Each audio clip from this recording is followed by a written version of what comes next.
by'ukuri rero aje siporo ngira ngo izi evidence yatanze ni ibintu oya nta evidence kuko nta kintu yerekanye kuko berekanye ibi bintu bavuze bagendeyeho ngo byo gusesereza ngo kugira gute ibi ngibi mbona ari ibintu bififitse kuko nta proof zigaragara zumvikana bigeze bari bakwiye iyo berekanaga bakavuga ati ikiganiro bakoze iki niki urumva harimo ibi nibi basesereje kanaka babangamiye kanaka babangamiye iki niki aho byari kumvikana ariko yenda bashingiye ko uriya Sam yigeze hari n'igihe na Sadate yigeze kumubwirira muri ntuza muri studio basa nk'abantu basa nk'abakabukirana kandi ibyo bintu bibaho iyo wagiye mu bintu nk'ibi bya football ibyo bintu bibaho ntabwo uzigera uvugwa neza uzavugwa nabi ugasanga yenda niba babanavugiye ku cya Sadate ariko cya Sadate cyo kikemuye niba abanyamakuru se bamuvuze nabi byibura akomeza kuba ya Soka 21 twongeye kubasuhuza tubifuriza icyumweru cyiza tubifuriza amahoro y'Imana. Uyu rero ni wa mwanya w'ibiganiro bya siporo, ibiganiro byubaka cyane cyane ku mupira w'amaguru twibanda mu Rwanda ndetse no hanze ariko cyane cyane mu Rwanda. Uyu munsi rero tugiye kuganira ku kintu, hari ikintu muri iyi minsi kiri kuvugwa cyane cy'abanyamakuru baba batarumvikanye neza n'ishyirahamwe ryabo ry'abanyamakuru. Hakaba harajemo ikintu kigaragara nk'aho ari umwiryane. Ubu rero tugiye kusesengura hamwe turebe urwo rwikekwe cyangwa icyaba kibyihisha inyuma ku yirukanwa ry'abanyamakuru bo kuri Radio 10 bo kuri Radio 10 aho birukanwe mu muryango w'abanyamakuru muri association y'abanyamakuru bita AG Sport. AG Sport ikaba yarasohoye statement, Mr J yasohoye statement ivuga ko itakiri kumwe n'abanyamakuru. Yavuze ko nako yitandukanyije nabo banyamakuru ba Radio 10. Abanyamakuru harimo umunyamakuru Kazungu Clever ariko we ntari muri ya association. Harimo umunyamakuru Taifa Bruno wari muri association, harimo umunyamakuru Anta ntari muri association, ndetse harimo n'umunyamakuru Karenzi Sam ari muri association. Ibyo bintu urabivugaho iki? Tike ngira ngo iyi nkuru iri gucaracara ivugwa yuko umuryango cyangwa se association AG Sport w'abanyamakuru watangaje ko witandukanyije n'abanyamakuru ba Radio 10. Kandi n'abanyamakuru ba Radio 10 nabo bakaba bavuze bati natwe twitandukanyije n'uyu muryango, twitandukanyije n'iyi association AG Sport. No kuvuga ngo impande zombi zose ziyomoranye mu by'ukuri ni bombori muri iryo shyirahamwe. Ariko ngiye ku gitekerezo cyanjye, abanyamakuru nabo bakoze neza. Abo banyamakuru ba Radio 10 bihaye agaciro uyu muryango utabahaye. Uyu muryango wabo wabambuye agaciro kandi ari umuryango wagakwiye kubavugira, ahubwo ukwiye kubarengera. Noneho usa nkaho wari wabambuye agaciro, nabo baravuga ati ubwo batwambuye agaciro natwe reka tubabwira ati iyo amazi akubwiye ati winyoga nawe urababwira ati nta mbyiro mfite, ukanavuga ibindi bintu byinshi umuntu adashaka kuvugira kuri mikoro. Rero aho byatangiriye na statement yasohoye iyi AG Sport yivuga ko kubera imikorere y'aba banyamakuru, ngira ngo ibi byose byabaye imbarutso y'uko Amavubi yavaga muri CHAN ejo bundi. Ngira ngo hari abanyamuryango ba AG Sport. Oya, AG Sport ntabwo ivuga ko ntabwo ari yenda nubwo iki kintu gishobora kuba aricyo cyazamuye ibi byose, ntabwo ari byo AG Sport ishingiraho, kuko AG Sport icyo ishingiraho ngo abo banyamakuru baratandukira ngo bavuga amakuru y'ibihuha ndetse bakibasira abantu bamwe, kuko nkuko bahise bagarura ikibazo cya Munyakazi Sadat uriya wari perezida wa Rayon Sport akaza kweguzwa. Ngira ngo bazana ibindi bibazo by'uriya uriya Muyovu na vice perezida wa Kiyovu, bazanye ibibazo bisa nk'ibyahise. Ariko nkibaza nti AG Sport nk'umuntu nk'abahagarariye urwego rw'abanyamakuru nk'abavugira ntabwo nzi sitirigitire yabo ariko nibaza iyo abanyamakuru mukoze asosiyasiyo akenshi bari asosiyasiyo ibarengera. mu by'ukuri TK iyi asosiyasiyo urebye uburyo yari yashinzwe ni asosiyasiyo y'abanyamakuru, ngira ngo ni ishyirahamwe ryakagombye kuba rirengera abanyamakuru aho barengana bakarenganurwa, kuko hari ingero nyinshi zagiye zigaragara ko aje siporo ahubwo ari nk'ikindi kintu cyihishe inyuma mu gutsikamira cyangwa se mu gusa nk'aho irwanya abanyamakuru bamwe na bamwe bitewe n'uko bavuze inkuru uko ziri n'uko babibona, bakagerageza no kugaragaza ukuri. Ibyo turabivugira nk'uko aje siporo nibyo yavuze ko abo banyamakuru bataye umurongo batandukiriye. Iyi ni statement ariko aho tuvugira ati ntabwo ahubwo isa nk'ikasa abanyamakuru, ntabwo aje siporo ntigeze isohora statement kuri uriya munyamakuru w'imwe ijambo akamburwa na mikoro akamaganirwa kure.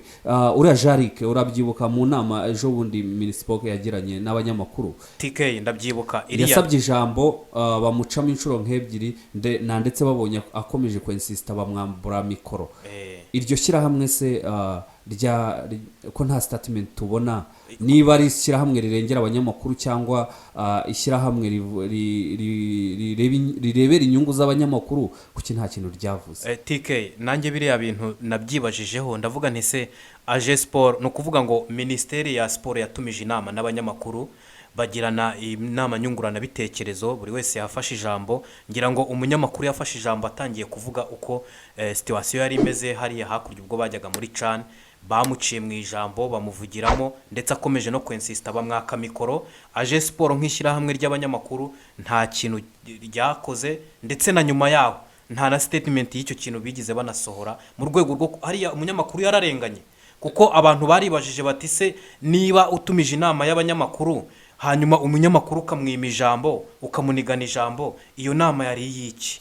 Ariko yenda sinzi niba Jarike ari muri ntuza muri iyo association, yenda wasanga aribwo yenda ariyo mpamvu baba bataramuvugiye, ariko nabyo hari abo bavuze batari no muri iyo association ko barenga umurongo w'itangazamakuru, ariko ntibigeze bavugira n'uwo munyamakuru. Ariko TK biriya ngira ngo ku giti cyanjye nge nabifata nk'agasuzuguro. Uti kubera iki? Niba ufashe umunyamakuru mu nama mbwirwaruhame ukamukora ibintu nka biriya ni agasuzuguro, ni akarengane, ni ugupfukiranwa, ni ukunigana ijambo byose, kuko urebye mu by'ukuri iriya nama nibo yari igenewe. Ikirenze iryo shyirahamwe ntacyo ryakoze, ahubwo ryaje kuri aba banyamakuru b'imikino bo kuri Radio 10. Buriya rero hari ikintu bita ukuri, ngo ukuri kuraryana. Ukuri kuraryana nibyo ashaka kuba ari byo bintu bahereyeho bavuga ngo barasesereza. Burya hari igihe uvuga ukuri, noneho muri iki gihugu hari abantu baba bumva niba ari utumana batavugwa. Niba umuvuze ukavuga amakosa ye, tatangira turanyinjiriye ugize ute, ati ubwo ni ubuzima bwanjye busanzwe, ariko ntabwo aba ari byo. Arya ngo babita ngo iki ngo uziki. Urumva we ni wa wundi ukubwira ati uzi icyo ndice. Biriya rero byari bikwiye gucika, ntabwo ari byo. Umuntu niba buriya umuntu wemera kunengwa niwe wa mbere. Umuntu wemera kunengwa kandi n'ibintu bigakosoka nibwo buryo. Ni ukuri. Reka nkubwire nk'abanyamakuru bavuzwe, abo nzi Kazungu Claver, uramuzi? Claver ni umunyamakuru, ashobora kuba ari mu banyamakuru batangije urugamba rw'imikino, ndamuzi cyane, itangazamakuru ry'imikino. Yatangire kuri CFM yagiye kuri Flash, ngire ngo yagiye kuri Flash ahamara igihe gito ahita ajya kuri CFM. Ariko ni umunyamakuru ufite uburambe kandi ubimazemo igihe kirekire. Ubwo rero noneho njye buriya Kazungu muzi mu Giporoso, wasanga yakoranyije utugroupe tw'abantu ari kubabwira ibintu bya football. Buriya ni umuntu yajyaga akunda kuvuga match za Yanga na Simba, abantu kabisa bagakubita buzura aho ngaho, yafashe nk'ikigurupe cy'abantu akagishyira. Ni umuntu rero ufite experience, ntabwo nzi neza ko ushaka kumubwira ati wataye umurongo. Ni umuntu uzi ibyo abagomba kuvuga. Ikindi kandi ariko ni gute waba utandukira muri football ikipe nka APR ikaguha akazi ko kuyibera team manager? TK ikindi ni gute wavuga ngo umuntu umaze imyaka irenga 10 mu mwuga w'itangazamakuru ukambwira ngo arabogama, ukambwira ngo aranenga ngo arangiza ngo arasesereza.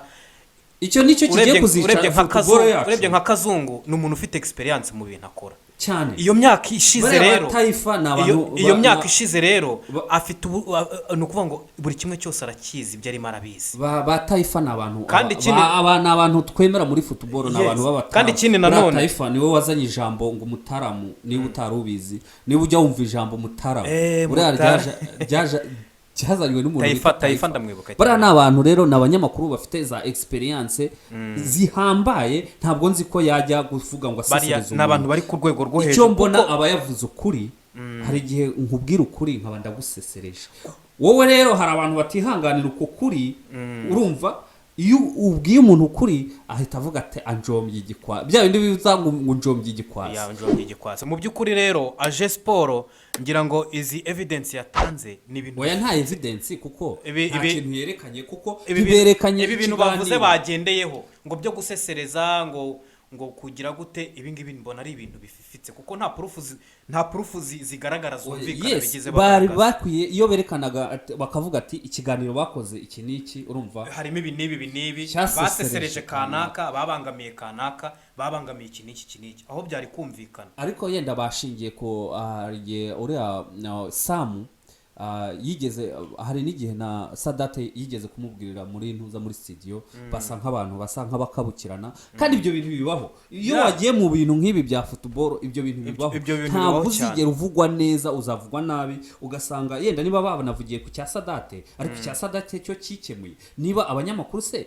bamuvuze nabi byibura akomeza kuba perezida abafana nibo batamushakaga baranamweguje yavuyeho urumva ibyo ngibyo urwo nibyo nabo bajya bitera ngo nurucabana kuko niba ahubwo karenze ubari right kuko ibyo yavugaga ko niba yaravugaga Sadati nibi ngo ntushoboye ntugira gute abafana niba gushaka kuko byaragaragaye ko nubundi nta kiri perezida wa Rayon Sport. urumva hari n'ibindi numvise ngo batumye ngo umukinnyi utaza ngo Monepake ngo ataza gukinira Amavubi. ibyo ngibyo nta hantu bihuriye n'umukinnyi kuba atatumizwa. nese umunyamakuru ayagira none se umunyamakuru ntakora scouting, umunyamakuru ntarambagiza abakinnyi, umunyamakuru ntafasha umutoza, umunyamakuru si staff yo mu ikipe. ibyo nta hantu bihuriye. nta hantu bihuriye. umunyamakuru ni umuntu uvuga ibintu uko biri, ni umuntu ugaragaza ukuri mu bintu atabangamye kandi atanasesereje. biriya aje siporo yavuze ni ibintu bififitse ntago bifututse vraiment. oya ibyo ni ibintu bigiye kuzica umupira w'amaguru mu Rwanda. akandi TK nabonye gashobora kuba wenda karabaye nk'imbarutso. ngira ngo hari abanyamuryango ba aje siporo ngo baba barasabwe yuko bagomba kubwira abanyamakuru bakabogamira ku ruhande rwabo ntibavuga uko ibintu byagenze muri cana igihe bazaga.